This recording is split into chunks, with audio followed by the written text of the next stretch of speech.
तो इस प्रकार से उनका अपमान कर दिया। यही नियम है कि ब्राह्मण अगर कोई ऐसे अपराध करते हैं उनको मृत्युदंड नहीं देना चाहिए। और कई प्रकार के उपाय बताए गए हैं। अश्वत्थामा वहाँ से चला गया।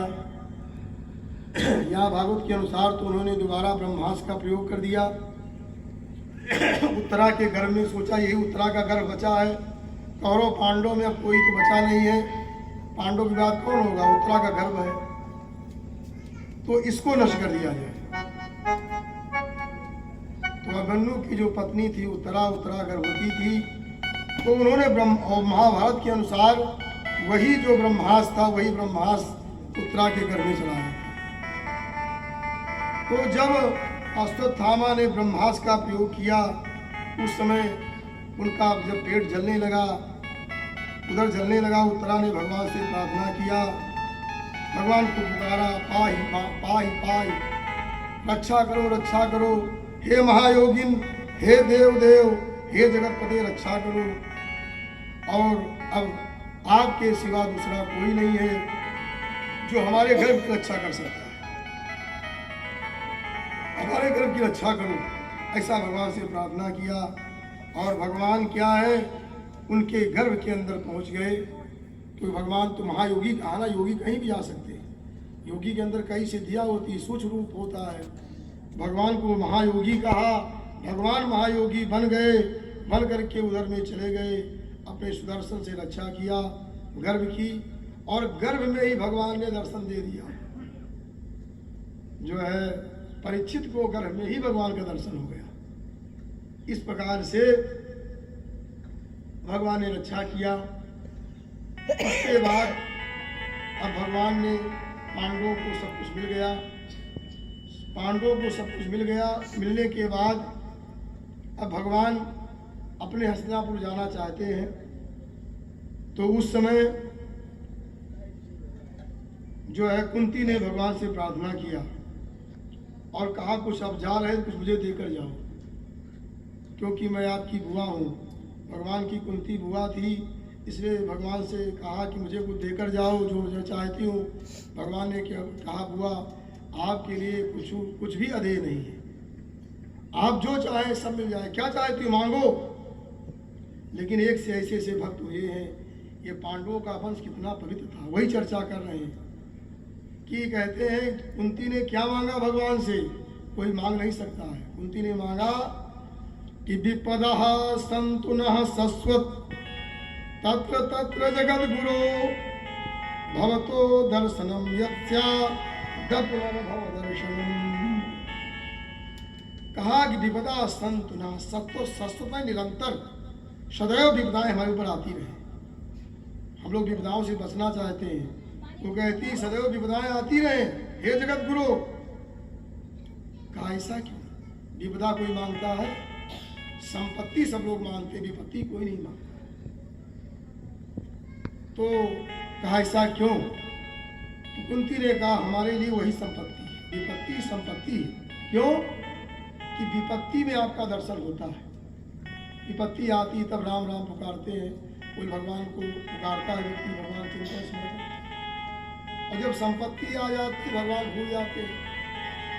भगवान का संस्मरण ही संपत्ति है। जिस उपाय के द्वारा भगवान का संस्मरण हो वही संपत्ति है, और जिसके द्वारा भगवान भूल जाए, विस्मरण भगवान का हो जाए, वही विपत्ति है।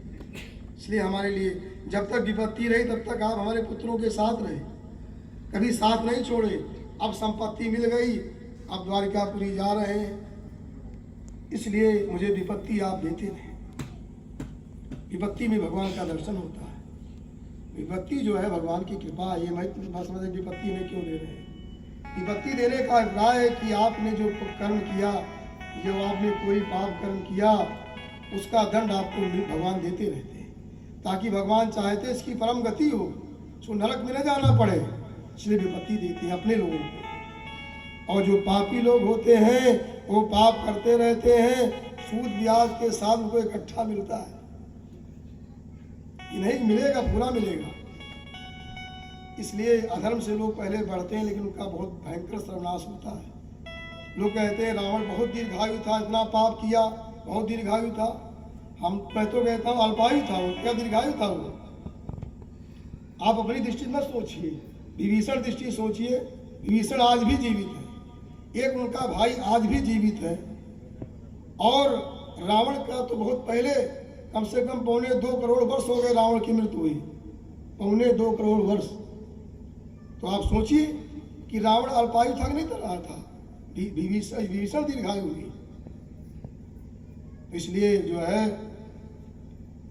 तो जो भगवान दंड देते हैं, अगर अपने धर्मात्माओं को भी समझना चाहिए भगवान की कृपा है। इस प्रकार से और कुंती ने भगवान को रोका। ऐसे बारी बारी सब लोगों ने निवेदन किया, भगवान रुकना चाहते। अभी भगवान का कार्य कुछ बाकी था, लेकिन पहले से भगवान श्री कृष्ण योजना बना रहे थे जाने की, सबसे अनुमति ले रहे थे कि भाई यहाँ से निकलना कोई इतना आसान नहीं है। पांडव लोग हमारे इतने आत्मीय हैं और यहाँ से कैसे चला निकल जाएंगे। तो योजना पहले से बना रहे थे, लेकिन भगवान का भी कुछ कार्य बाकी था, इसलिए भगवान रुक रहे थे। अब वो समय आ गया, क्या भीष्म के महाप्रयाण का समय आ गया। भीष्म